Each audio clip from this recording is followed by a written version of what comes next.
Hello, Oakley, coming in. Hello, Here we are. Omar. So, how's your week been going, Oakley? My week? Yeah. Very full. Oh, green juice pesto. Not sure what, maybe pesto. My week's been really full but fantastic. Very powerful. Lots of new things opening up, to be honest. I'm in a surfing the wave right now, Omar.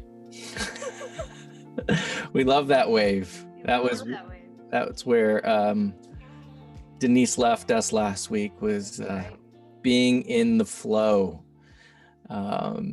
which I don't know if you noticed this week, Denise, or not, but our email title for today's session was all about going with the flow, inspired by you and the story that you shared last week of what was that feeling of being in the ocean. Ooh, Sure okay. was. Thank you. I didn't notice, so I am, what's the word? Flattered. Awesome. Awesome. Well, maybe if folks want to check in and just share how they're feeling in this particular moment, in a couple of words. Denise, Barbara, Justine. Never I'll check alone. in. It's Justine. I'll check in. Okay. I look, since 2016 happened, and before that, as you know, Omar, I've been working on one thing, and that's surfing the dread. So I am still surfing the dread about this whole election, about all the transformative chaos that's happening, and I'm incredibly grateful that in my other work that I feel like I'm helping people rise to that in whatever arena they're in. And with such vision and heart and positivity and force. So it helps me just personally while I'm surfing the dread, because I could circle the drain just as easily as surf the dread. But I'm leaning into this surfing the dread, especially for this next few days, or however long it takes. Oh. Yeah. That's awesome. Well, I love surfing, so Me too. anybody else would like to check in? Barbara in the chat shares up and down.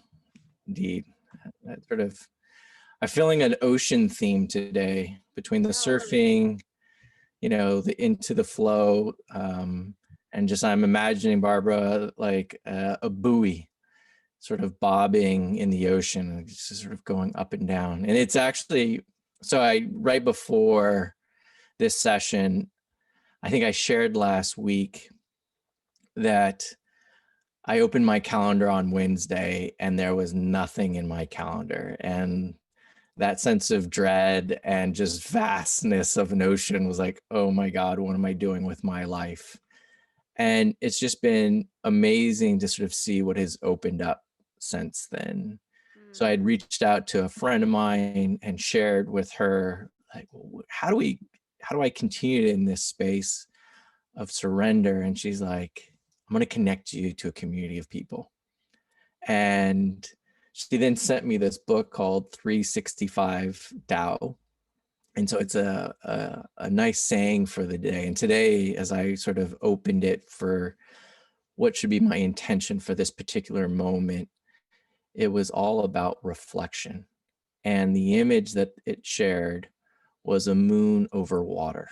Oh, wow. And for a reflection to occur, the moon does nothing and the water does nothing. It's just there. But the water has to be still in some way. So when we're sort of feeling the turbulence, it's hard to reflect what's going on. Or maybe that is a reflection of what is going on, is the turbulence. And so I then went into Saturday with my first Qigong class. I'd been doing it on my own. I found a book at my mom's house around Qigong, read it, had some sketches at the end. I was like, I think I got it. And then, of course, a couple of YouTube videos, and I'm an expert now. And I was like, no, I'm not. And I actually should take a real class. And so I signed up for my first class on Saturday. and there was a pre-class for first-time students.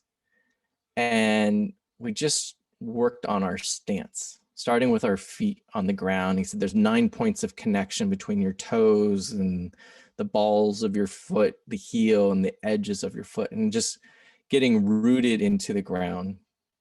And then sort of loosening the hips so that I sort of posture was sort of sitting up a little bit more, and then lifting the head up with the back of the cranium. And I just sort of started to feel this sense of alignment. And then all of a sudden, this energy shoots up, like this heat, so much so that like I'm actually getting like nauseous. I'm like, oh my God, what is going on with me? I'm like, I only had a beer or so. Like I didn't know, I should not feel hungover by just standing here. And I ended up having to like sit down. It was so intense. And I was like, okay, we're only practicing standing. I can do this. And so I got back up, followed the steps of rooting my feet, focusing on my pelvis, dropping it, lifting the cranium. And then he did this exercise where you lean forward a little bit and you lean back a little bit until you find your center balance. And I felt it. And I think that was the moment that the heat, just like a chimney, went through me. And it was this feeling of like, wow, this is what feeling in alignment looks like. When we're really aligned, just that energy pours through us. And when we can give ourselves that moment of stillness, and that's what that sort of Wednesday no meetings in my calendar was like, okay, can I embrace this nothingness, this moment of stillness to really reflect what is going on? And when I can do that, then all of a sudden I can become grounded and like the energy and alignment can just shoot through. And it was so powerful. I told this to Oakley the other day, like on Sunday, I woke up, my feet were sore because I was like, man, I got so grounded that my feet became sore. I mean, it was an intense experience. So anyways, that's my sort of check-in. And I thought that Well, water over the moon is perfect for today. Omar, I just have to reflect how amazing this share is, because it started with dread. Right. Yes. And then and because you didn't go to fill it, you just stayed in the dread and then opened to what was there, which was an actual Qigong class. You're like, well, I might as well do this, right? Because it's here. So Right. saying yes to what's present, you ended up having this physical peak experience so far in life, right? Of becoming like a vortex for energy. Yeah. And I really want to name that, is that it started with dread and ended with a peak. Mm. And, you know, in psychology and in life, and certainly my life, I know this sensation that I have right before I'm about to up level, Mm. you know, and there is a little bit of dread. There's a feeling of like lack of control, dread, anxiety. My thoughts are going, I notice it because usually it's it's quiet, right, in my mind. And there's like this sort of incessant thing. And I'm like, oh, that's back. And I'm sort of looking over my shoulder, you know, I'm like, something's coming, because it's almost like our systems get revved up and can sense that oncoming up level. And to not fill that space. It's been fascinating to become more aware of this energy, right? And so often, like a set of meetings is about sort of attacking the day, right? Like it's a calendar, you've scheduled them, and you're like, this is what I'm going to go do. The sort of the channeling inward all of a sudden became clear. And so I'm reading this new book called Chung Tzu by Thomas Merton. And so it's a Catholic, in some ways, perspective on Taoism, going back to Chung Tzu over, 2,500 years ago almost. And he says that you fire an arrow, it either hits or misses. And then we sit in a place of judgment of right or wrong. And so all of a sudden, I just sort of felt like, okay, when you look at the unknown, the arrow is the worst thing to use because there is no target. And so you're just setting yourself up to be stressed out, to be in that moment of dread because you're like, what am I shooting at? And then you've got all this judgment going on. And so today I was like, you know what? I want to be the bow, not the arrow. Because with the bow, you can draw a bow back. You feel that energy, and you're literally building up that potential energy, to use physics, right? Potential versus kinetic energy. Then all of a sudden, as opportunities arise, I sort of feel like the right arrow will shoot at the right target. So I don't actually have to worry about the arrow or the target. All I got to do is focus on the bow, and which is like, what is that energy that I'm building up within? Boom. Yeah. Yeah. That's so it. I'm relating these days. I'm relating, in my sadhana, which is my word for my meditation. Sadhana kind of translates into as within, so without, right? So it's like this inner outer space that you cultivate till there is no inner outer. It's all one. So I'm in my meditation practice, my sadhana. And it's my favorite time to review because I can get way out of the way. My commentary goes away. So I just look and I listen, So I'll pull something that I'm dealing with in form, a meeting, a creation, a project, whatever. I'll pull it in and then put my personality in the back seat. And I just look. And almost every time, 99% of the time, information arises around how to navigate that space, but from an aligned spot, right? From alignment. And so when I was sitting the other day in my meditation, I think it was, what day is it? Thursday. It was probably Saturday morning or something like this. And I remember this moment, and it's in my body now because when I meditate, it's really in the nervous system, where I shifted from solving the thing to recognizing that all I had to be was the bow, which was all I was required to do was to show up. Right. That's it. Just to show up. And it released so much energy around having to manage and solve, which I think we're all as a culture inside of all the time. Right. How do we manage? How do we solve? How do we manage? How do we solve? And then the meditation community at large comes and they're like, just be. Right. Like, what the hell does that mean? Right. Like I got bills to pay and kids to feed. Like, what are you talking about? Just be, right?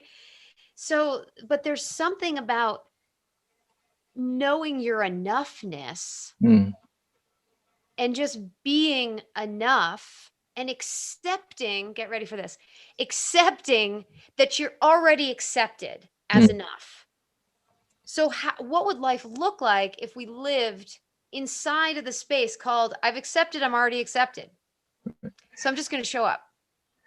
And all the other players will show up, and then we get to trust. That's the magic of creation. We get to trust that what there is to create will occur if it's the thing that needs to occur. And if it's not, you can't force it. So Chung Tzu had this other great line that when the shoe fits, you forget the foot. And what I love about that idea is that, like, when you are living into your purpose, let's say, you forget your life in some ways because it's no longer about you. It's how you're sort of showing up in the world and that sort of sense of acceptance. And then all of a sudden it helps then to also say, like, well, if I'm feeling this discomfort, if I'm feeling my foot, then it probably means that I'm not in the right shoe, right? I'm not in the right space that I should be. And so it becomes and it's not a judgment of right or wrong, good or bad. It's just sort of an awareness that all of a sudden of like, there's a rock in my shoe, or, there is something happening here because I should not have to worry about my foot if I have the right shoe on. I love that. That really resonates. I really get that. Like, dude, that discomfort. 2,500-year-old knowledge, man. It's still Ooh, rocking and it rolling. still pays off. I mean, I think that's what's sort of like amazing about this work, right? Is that it's not work in the sense that, again, why I love that idea of the arrow and it either hits or misses is that's the way that I feel like our Western brains have really been developed, right? It's all about causality. If this, then that. Right. And that mind is like, okay, if I shoot this arrow at that target, you're like, if I do this, then that's supposed to happen. And when it doesn't happen, then you're just filled with like, what happened, right? And you're feeling that judgment, anxiety, anger, like all those sort of emotions, disappointment, like, am I doing it right? Am I enough? Am I worthy?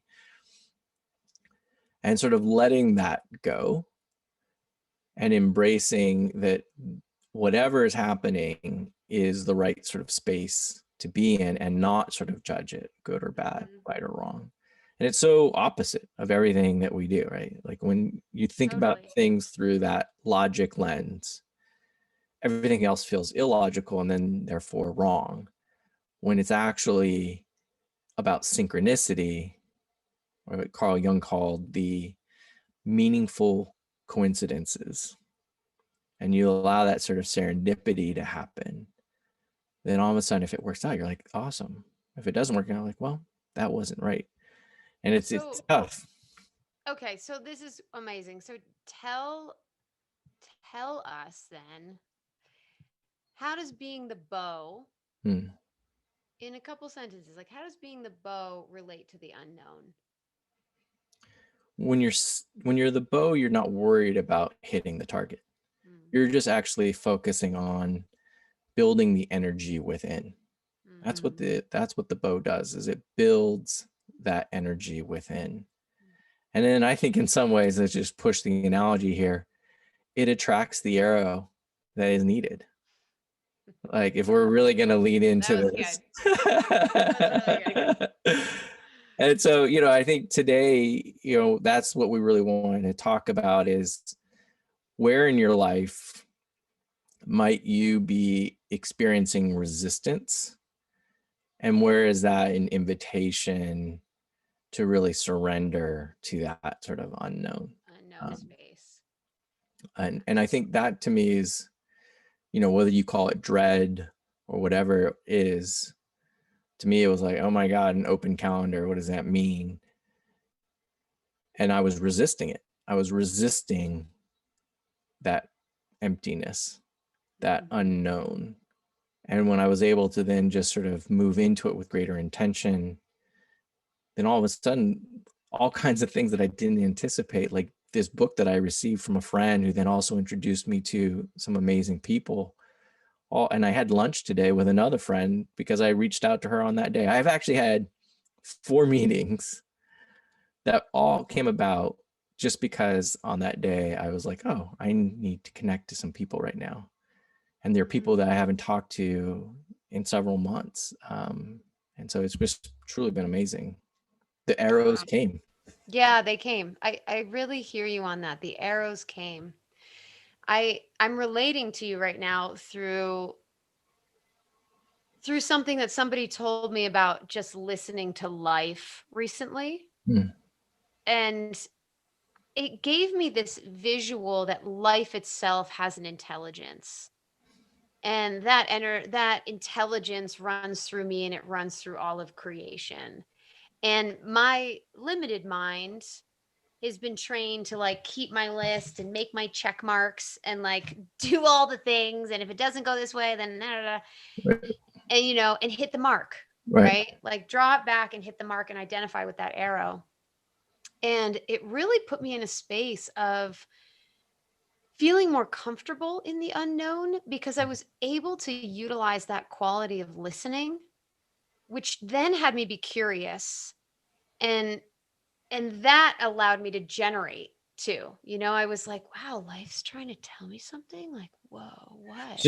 So you can't like drop in a word intelligence and just sort of like just sort of gloss over it, because I feel like that's a very specific word and a perspective. And I'll flip it. What does that mean for you? Like open that up a little bit. That's good. That's Good catch there. Thought I was gonna get away with that one. No, just kidding. There's no getting I away. honestly didn't think about it. That's Yep. how deep I am in that. Intelligence actually it honestly means what it is. I do have this experience of kind of a grace in life, and I say grace. My word for grace is compatible with flow, with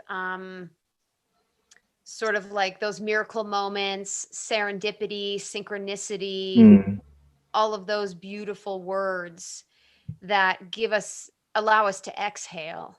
mm, And when I say universal intelligence, there's this place that I get taken to, which is deep inside of myself, where I can actually let go a little bit as an ego, a personality, and know that there's something inside that sees the forest from the trees, mm, and that I can actually trust has my best interest in mind.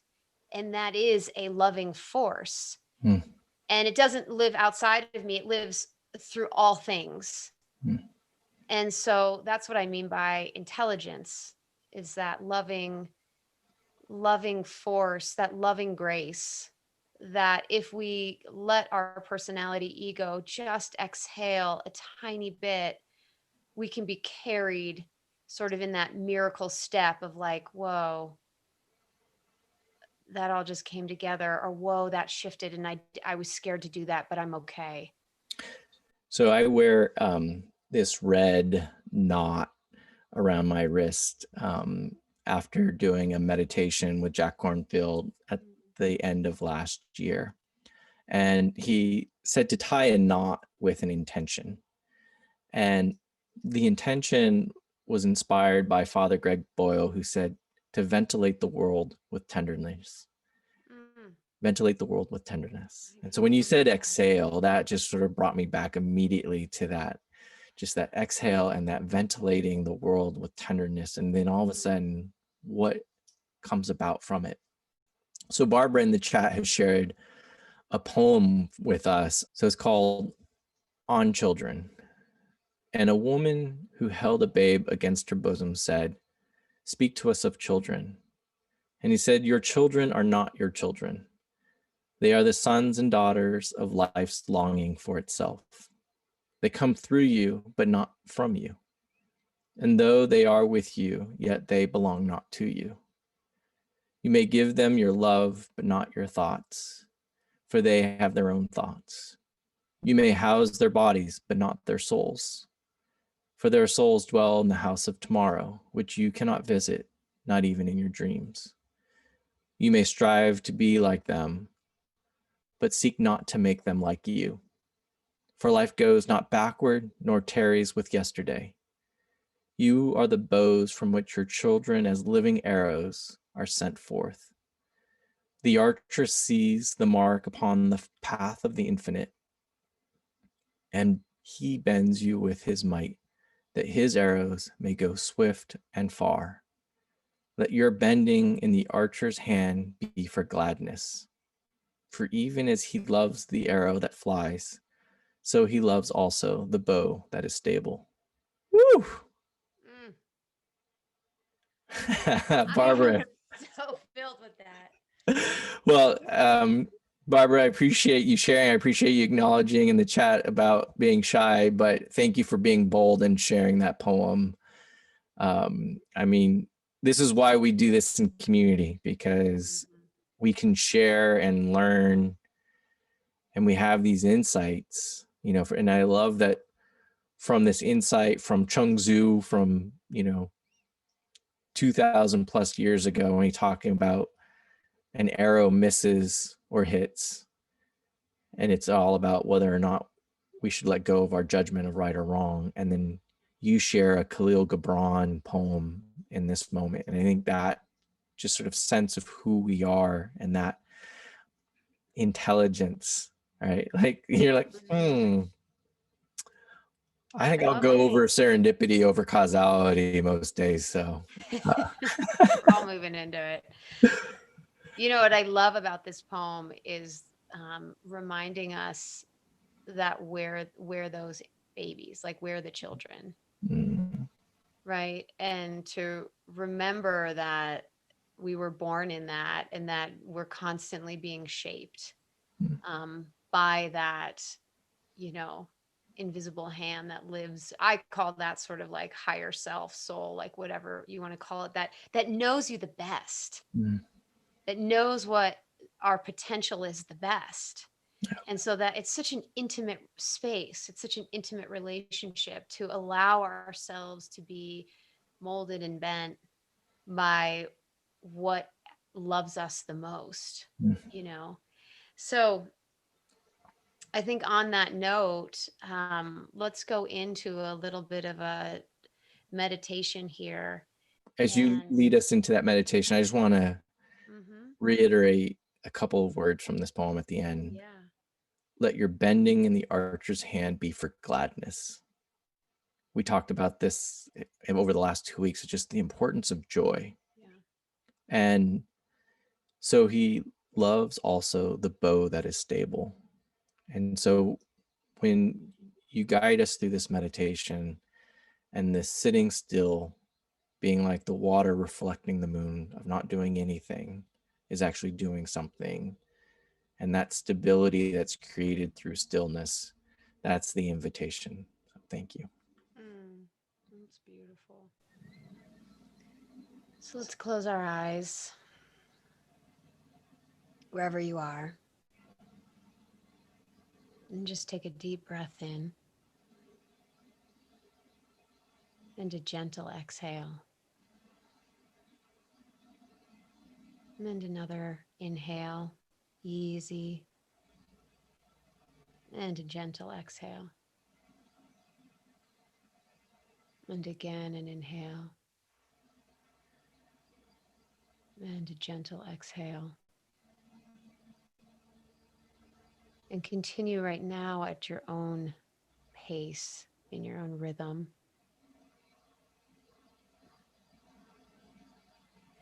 And I'm going to invite everyone today to bring their awareness to the space between that inhale and exhale.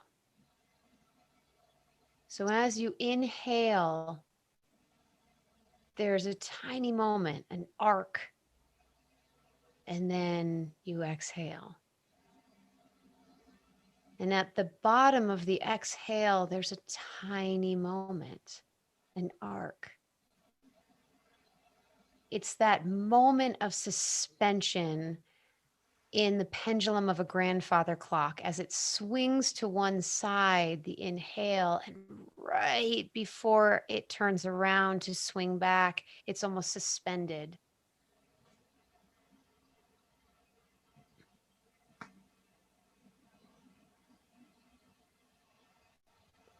And so continue to inhale and exhale. And with your own intention here, begin to elongate that moment with just a pause. You may hold the breath and pause for just a second or two consciously. Inhaling and just a pause before you swing around and exhale, and then pause.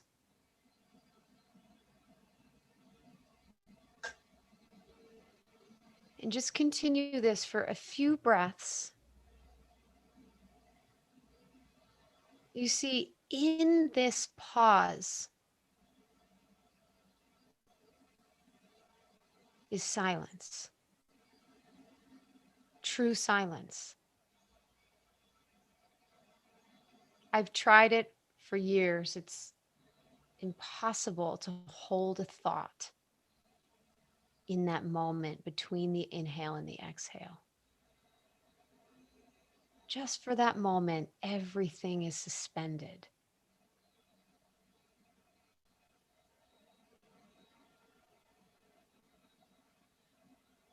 And let the body begin to relax, the shoulders and the jaw. And hold that moment between the inhale and the exhale just for a few conscious seconds. And just smile a little bit.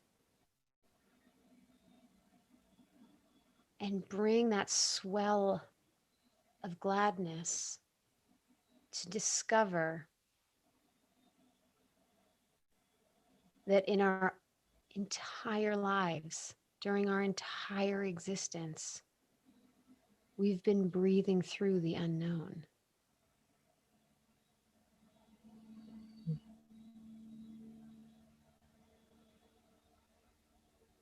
In every inhale and exhale is a moment of unknown. And what I mean by this moment of unknown is this absolute emptiness of pure potential.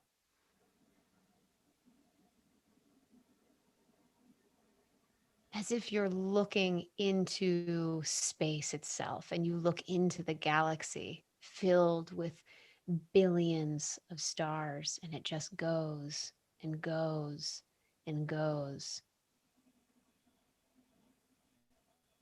filled with potential.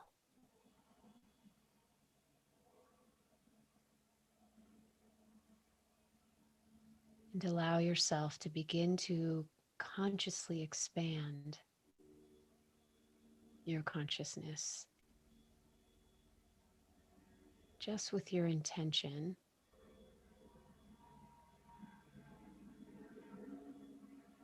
And when a thought comes, come back to focusing on the breath, inhaling and consciously pausing before rounding the corner to the exhale.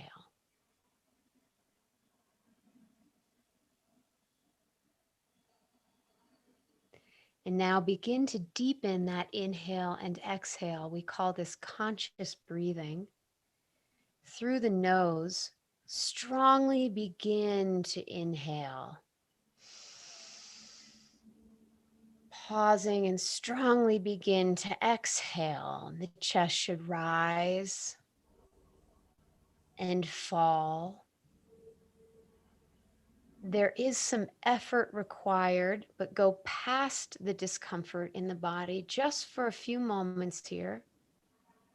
Inhaling and exhaling. If you feel any sensation of tingling or even lightheadedness, you're on the right track. Continue to inhale consciously.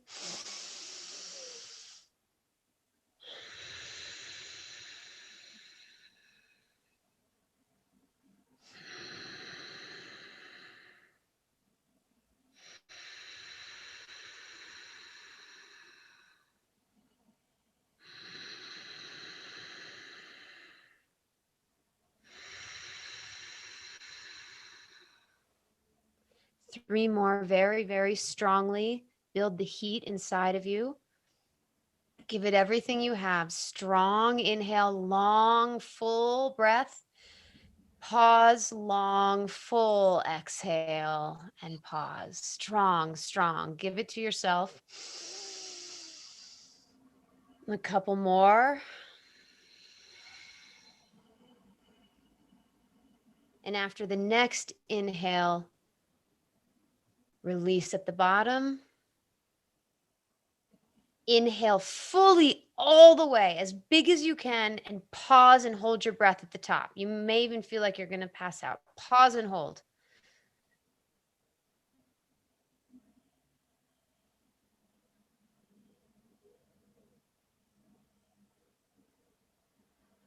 And release.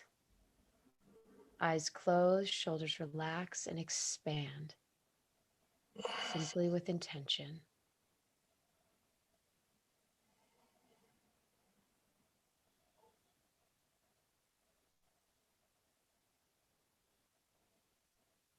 Let your energy field expand. Let the mind and brain relax.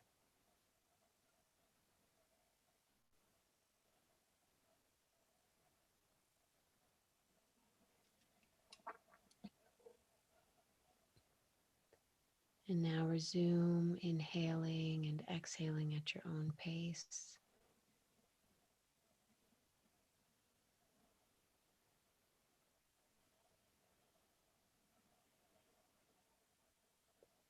And from this place, I'm going to invite everybody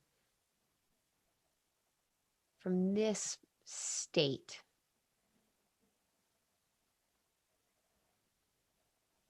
Simply look at something that you may have been trying to manage before and hold this state and then just let it drift back into its own life stream. As if you were going to pick it up, but then decide, no, I'll stay here. And just release it.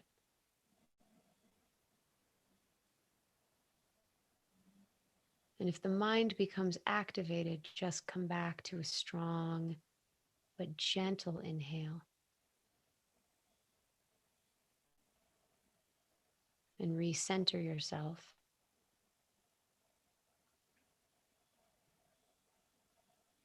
And remember the space between the inhale and the exhale.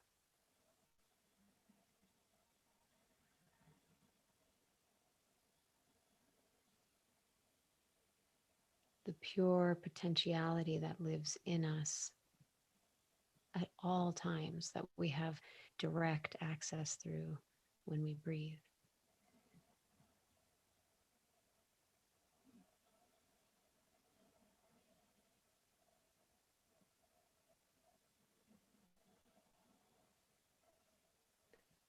And now in this state, begin to come back to the space.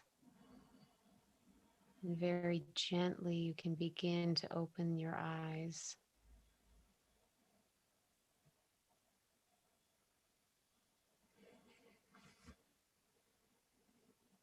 And just for a moment, just look around from this place. Just observe what you notice that's different. And just notice what's different in the body, in the mind.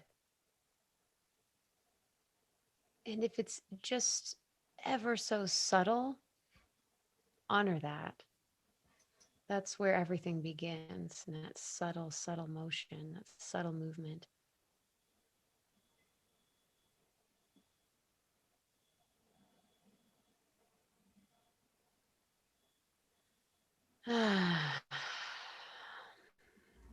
Thank you.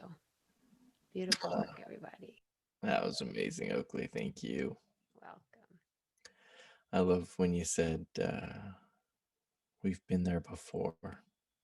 With each of those breaths, we've been through the unknown before. Thanks for the heart, Anthony. Sweet. And also just the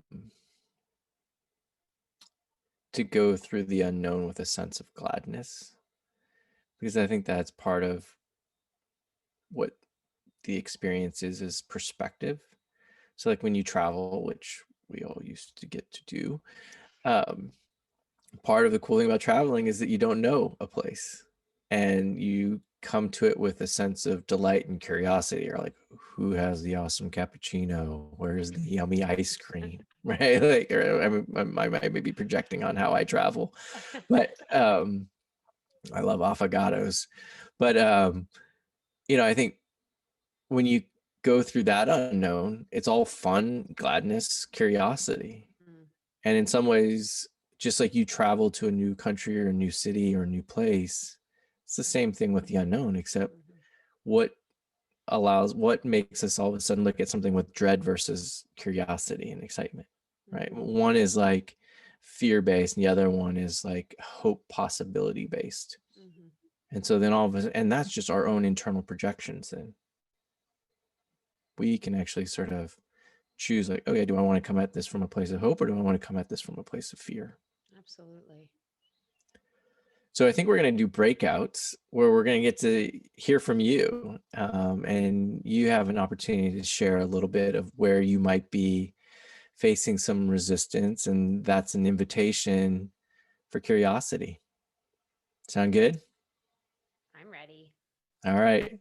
Brian on the wheels of steel, our awesome audio engineer, will magically float us to breakout rooms, and we'll give ourselves 10, 15, 12 minutes. Let's say 12. 12 minutes. 12 minutes. Love it. All right. And then we'll meet back here. All right. Great. And move. There we go. Awesome. Okay, great. Well, does anybody want to share from either of the groups any reflections? Okay. Oh, hi, Amy. I'll show up and say that the experience of the pausing and the silence on either end of the inhale and exhale actually does create space and can actually transport us, which is what we spoke about, and give us the opportunity to show up and be present in a way we were not expecting in times of challenge, even in our own mind or in the world. It's so well said. Thanks, Justine. Was it Amy or who else was? I was going to add that when you mentioned showing up with joy, and then we started the meditation, you said showing up with joy. I immediately went to a swing, the idea of a swing, like being on a swing and you swing to the tippy top and there's the pause and then you swing down and there's a pause. So that just that kid-like joy that you feel like as you sort of float for a second and then come down. So that was speaking to me during the meditation. Wow, I'm going to credit you. I'll use that movie. That is so good. Yay! So good. Well, you know, they say smart people borrow, geniuses steal. So I don't know. You might want to just steal Oakley, but sure, you're welcome to borrow. Anybody else from Team Omar, want to share? They're using that language. Brian, I love the whole process you went through just in sharing. And you're like, why do I feel this way? Oh, well, now that I've said it out loud, it feels ridiculous. It felt to me like you gained confidence in that like 2 minutes. That's exactly what happened. Yeah. That's so awesome. That's cool. Thank you. And how about for you, Denise? What's the question? You can feel all of my, I'm stuck on the splinter today.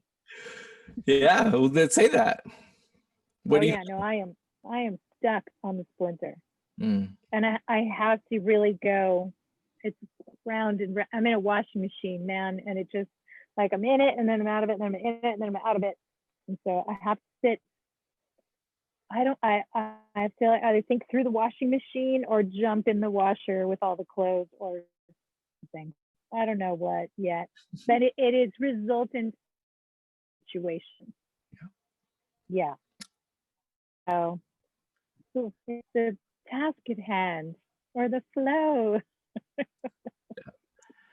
I think that for the folks that were with Oakley, I'd use the analogy of sometimes challenges are like a piece of wood and catch splinter. And the splinter is actually just catching something within ourselves. And so it's easy sometimes to look at the challenge and say, look at that challenge. But the splinter is really something within ourselves. And that's the sort of invitation to explore what is getting caught, what is that fear? What is that anxiety within me that is stuck on that splinter? And the thing about splinters is that they're small, but they still hurt, right? You're like, it's like usually a splinter is microscopic in some ways, right? Like you need tweezers to pull a splinter out, and yet very fully that it's there. And so I think part of the challenge is sometimes like a splinter can feel big, but it's actually a pretty small thing that we're getting caught on. And so how do we like put some of these things into perspective? And then what is the role of gladness or joy to help us? Like maybe is gladness the tweezer, right? Like, or was joy the tweezer to actually pull that splinter and give us some space? Well, and I think we can really add to our experience of feeling snagged when we're in sort of fear or dread, you know, because then it's like, oh, I have all this to deal with. And oh my God, now I've got this freaking splinter to pull out. Are you kidding me? Like, I don't have time for this, you know? And so there's that feeling if we can shift it, and we all practice this together. I mean, this is, you know, real-time life practice is like putting aside the worry about the thing that's happening and being like, okay, what was the soft tissue that caught the splinter? Was it my like desire to control? Was it, you know, just like worry that I carry, anxiety? Like what was my sort of Achilles heel, right? That had me get tripped up.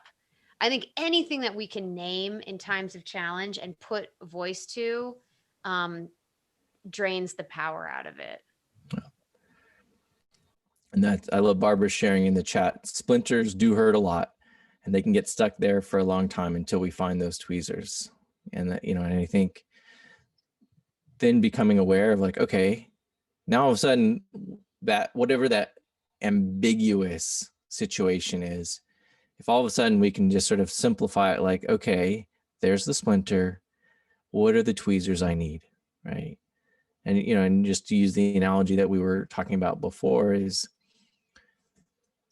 sometimes we get caught up in what is the arrow, and it's just like, no, be the bow. Just focus within, find that strength and stability within, and the arrow will kind of shoot itself. Like the splinter can remove itself sometimes too. Well, this was a fun exploration of into the flow. And I think, you know, also I appreciate from our group just the acknowledgement of one, it is difficult to share, but at the same time, the power of sharing. And in these times is why, you know, I started these Zoomcasts in March, is just, even if we can't get together in real life, we can still get together in real time. And what's really important is just how we can be right in our relationships and find that space within. And last thing I'll say, okay, I don't know if there's anything else you want to share, but, and this is full transparency as the guy who built the gratitude app, it's almost embarrassing to say out loud, but I will, is, you know, I really went into building gthx with a strong sense of what technique meant, right? And we gave these different ways that you could practice and express your gratitude. A year now that the app has been launched practically, I think what I've really come to appreciate is just the power of being present and open to whatever is coming. And so not relying on technique, but really relying on being present to what exists in the moment. And when we can focus on what is, then all of a sudden the abstraction of what is not and the fear that can kind of exist in that unknown just becomes a little bit more simple to handle and manage. And the practice may help us sometimes, but it's actually not the solution and answer ultimately. It's within you. It's within each of us. Just breathe a little space into it. It shifts. Boom. Boom. I think that's a good place to end this week. I think so. Well, thank you everyone for showing up for you, showing up for us, showing up for each other. You know, that is the work. Thank you, everybody. Thank you for just your presence, your words, your wisdom. Tonight was wonderful. And here we go. And we're going to be jumping into November soon. Is that correct? Oh my gosh. Yeah. So if there's any topics or perspectives, thank you, Barbara, for joining. Thank you, Amy, sharing in the chat. Like, if there's any other perspectives or topics that you would like us to cover or address, please share with us. Let us know now in the chat, email, whatever is comfortable for you. That's what this space is for and about. Absolutely. Any questions or things on your mind or heart that you want Omar and I to support you in unpacking, we're here. That's part of what we were sort of thinking, like, you know, what would, if dear Abby were alive today, what kind of space would she create? You know, and I think part of her whole process was really the process of inquiry and opening up and providing those safe channels for people to explore the questions that might be challenging, no matter how big or small. So. And remember too, this week, if you guys feel stuck, this is recorded, so you can always come back and do that little meditation again, you know, get a little shot of community love. Don't be a stranger. Yeah. You can subscribe to the YouTube channel, download the app if you haven't already, and Oakley's got a bunch of great meditations in there. My fave that I continue to go back to is acknowledge, accept, welcome. I don't know if it's just because I can remember it and that's like, you know, or it works. Yeah. You know, a little bit of both. So it's all these are for us and each other. So thank you. All right, everyone, have a beautiful night. Barbara, the name of the app is gthx, gthx, and I think if you basically Google on YouTube, the gthx YouTube channel, we have all of our previous series of Zoomcast sessions on there. And a link to our sessions will come out in the next email that will take you to everything. I think we can probably just do that right now. I know. I was like, let's just do this. Let's see. I can do this. Yay. All right, Barbara, I'm dropping it into the chat for you now. Yay. Awesome. All right. Be well. Thank you, Cheers. beautifuls. See you next time. Yay.